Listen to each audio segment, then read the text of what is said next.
Hey guys, Tim here, Big Dog Forge. Welcome back to the shop. You're looking at an ad for a Reliance portable phonograph. 1928. This thing sold for $14.95. $1 down and $1 a week. You could have your very own. From Tull & Gibbs in Spokane, Washington. So I've got one of these. It needs a little bit of work and a new sound box. So we're going to get it up and running because this is the kind of music I listen to, and it'll be great in the blacksmith shop while I'm working. So stick around, guys. This should be fun. Thanks. Alright guys, this is it. So I've had this for a while. It was gifted to me, and I have not used it simply because it's missing the sound box from the sound arm, and we're going to replace that. We're going to build a new one for it. All the mechanisms work on this, and they're in pretty good shape. This thing is 94 years old. Things were made to last back then. Anyway, we're going to get the end of this sound arm round so we can get a good measurement on it, and we'll see if we can find something in the junk bin to begin this rebuild, recycle parts. And I'm just not having a whole lot of luck here with anything that I've got kicking around. So we'll grab a piece of 1-inch aluminum and we'll go ahead and build something from scratch. And we need an adapter to slip over the sound arm and something to hold the sound box, or folks call it a replicator. What it does is it absorbs the vibrations from the record through the needle and transmits them down the sound arm into a megaphone. It's built into the device. So we're going to take this piece of stabilized burl wood, drill it out to fit our adapter, and I'll take it over to the bandsaw and round that up so we can turn it a little easier. And we left the outside of this pretty rough so that this glue would have something to adhere to. It's a 30-minute epoxy. There we go. And we're going to just turn this on the lathe down to about 3 1/4 inches. Now I don't have any specific dimensions or diagrams. I know how these work. I've seen several of them and played with them, but there's no specification out there for this particular phonograph that I can find. So as I said, we'll go ahead and turn this down to about 3 1/4 inches to start with. I think that'll be a great starting point. We're going to go ahead and part off the face of this. We have a little bit of extra material here, so we're just going to take off the part that we don't need, and we'll use the back half of this as our sound box. So I'm sort of using the lathe just like a sort of an etch-a-sketch here, and just carving this thing out by eye, what looks good to me, what looks right. And this is going to be the base or the foundation, the housing of our sound box. So this is what it looks like. A little bit of stabilized burl, aluminum insert, and that will slip over the end of our sound arm.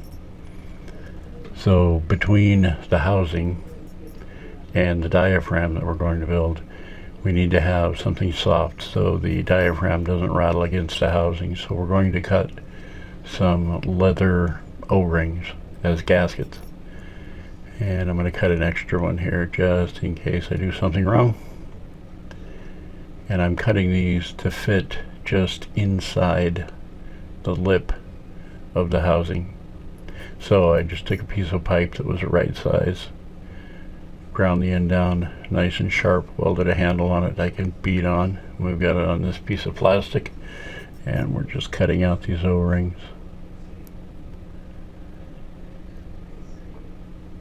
I could have gone down to the store and probably found some sort of rubber O-ring, but you know what, this is probably a little closer to what would have been in there, maybe, I don't know, but I think it's cooler, so we're doing this.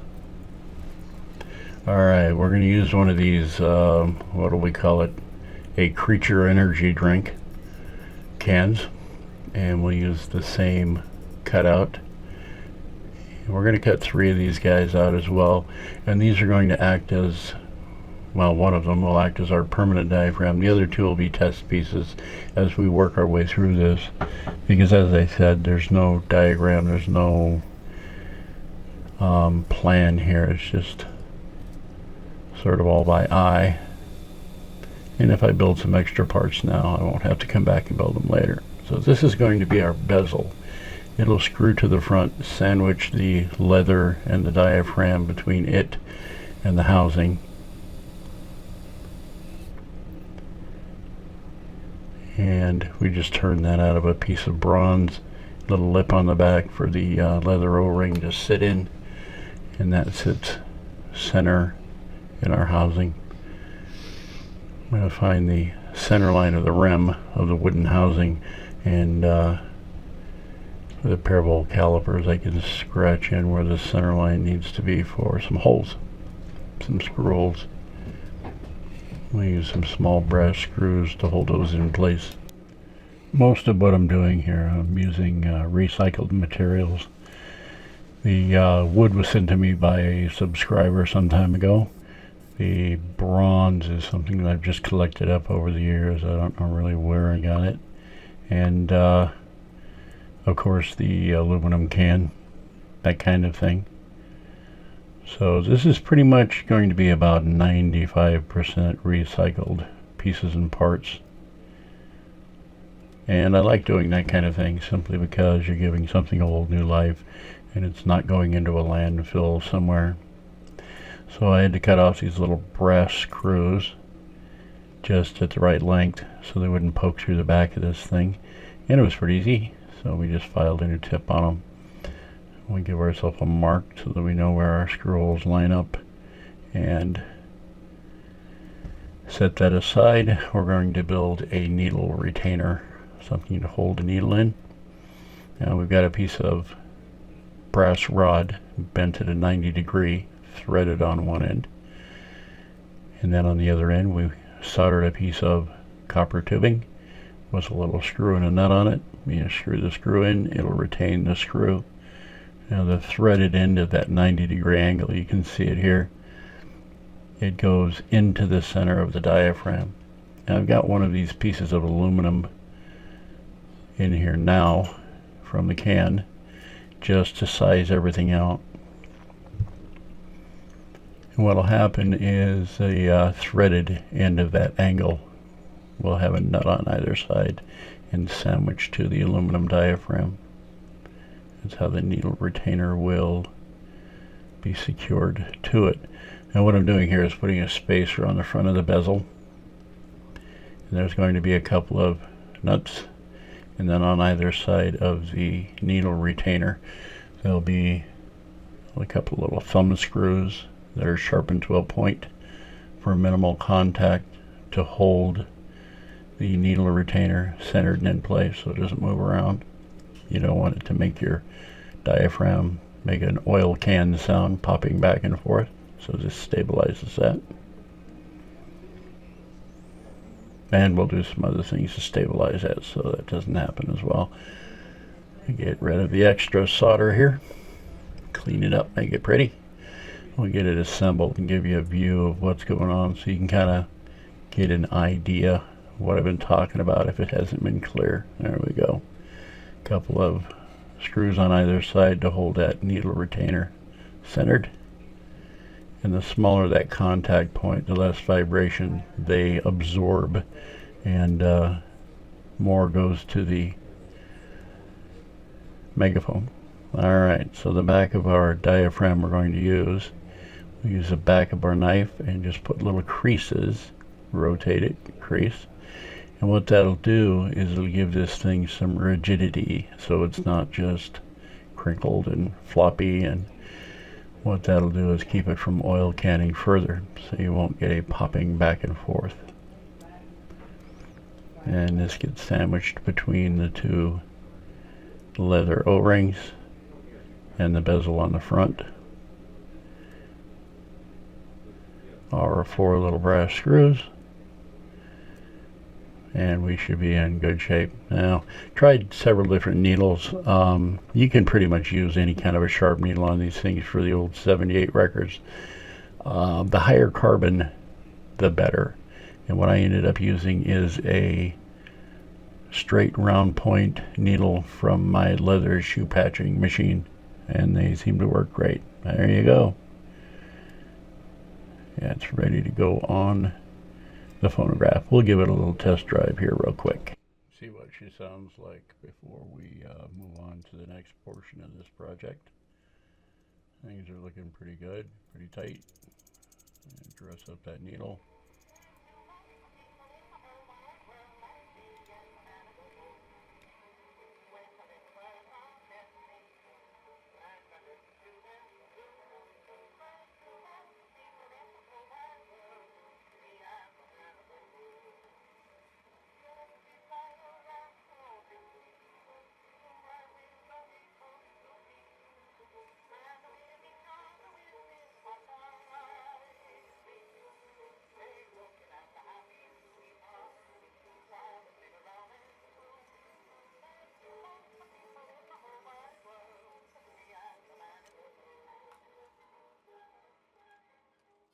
Alright guys, so we're going to use this old pallet wood to build ourselves a new housing for this. We'll go ahead and preserve the old one. One day we may restore it, I'm not sure. But this will stabilize everything and get it into a good place. So we'll use this old pallet to build ourselves a housing for this awesome phonograph. Okay. Here we go. We're going to put a new case together for this thing. It's going to look a little bit different than the last one, obviously. We're going to keep the old pieces. We'll put them in storage and save them. Perhaps one day we'll get a chance to restore those.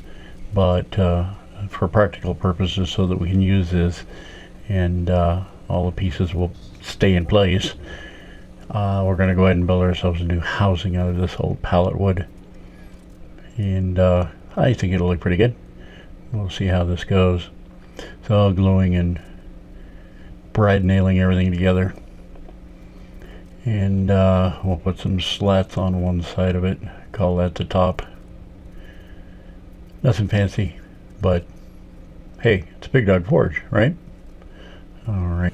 Alright, so we're putting this nailer around the inside so we can set our top down flush on top of this. It'll look a little bit better than just a nailed on crate top, I guess. Well, at least I think it will. We'll see what it looks like when it's done. And of course we will use all of the mechanical bits and pieces and as many of the original screws as we can. That way I won't lose anything that needs to go back on the original housing when we get ready to put that together someday. So this will be the top of our phonograph. Got wood spaced out just right, make it look professional. Alright, here's our phonograph. We're going to take it apart completely. Now I am not going to put a lid on the new case. If it starts getting too dusty and dirty and, you know, things getting into it, then I might out in the shop. It is going to live in the shop, and it may end up with, you know, sawdust, grinder dust, whatever, getting on it. 71376, 71,376. I don't know if that's the number of units or simply a serial number, but I found that under the turntable when I took it apart. So anyway, the point there is that if it starts getting too dirty, we will go ahead and put a lid on this thing. We'll do an update video if that's the case. So we're using the top as a template so that we get our turntable and our brake and adjusters all in the right places. Get the sound arm in the right place so it reaches the turntable correctly. I think I need a new hole saw here. It's getting a little dull, but we made it through it. Now we're going to take the grill off for the megaphone, the speaker, and use that as a template. We're going to move the speaker to the front instead of on the top. That way it'll project towards me and not towards the ceiling. and you should be able to hear it a little better. And we have to build a megaphone inside, so I'm just measuring each piece and cutting each piece as I go, simply because it's sort of abstract in there, and I needed to make sure all the holes were plugged, all the gaps between the boards. So we got all that taken care of. Glued, nailed, and we're going to go ahead and spray paint the inside of that hole. So we put our chrome grill on the outside, it'll look a little bit better. You won't be able to see the wood as well behind it. And get our turntable mechanism in place. And all the little screws and the bits and the pieces of this thing are in a really good shape, and they worked really well. Now, they've been in one place for 94 years, which is pretty awesome. So you gotta have a little bit of respect for these things, and take your time, make them fit best you can. And everything seems to be lining up perfectly. Now you're gonna notice a little bit of difference in the quality of video here. Camera died, had to grab the old camera and bring it out. So, but we'll get through this together. Don't you worry, I got you covered. Alright, that's the hole in the back where the handle is kept. We'll get the grill on the front of this guy. I'm getting excited, we're getting close here. We'll get the sound box on this thing. We'll be good to go. I don't know, we might even play some of that newfangled music from, I don't know, the 1940s or something. There we go. Put our mark on it. Alright, we got one more thing to add here. We're going to put our record holder on the end. We built the width of this thing with that in mind, so that we'd have a place to put our records, our most popular ones that we like to listen to. Alright guys, there you go. Hope you enjoyed this one. It was a lot of fun for me. And before I go here, I'll play you a record, one of my favorites, and one I'm sure you'll all remember. I Know He's a Good Man, Friday.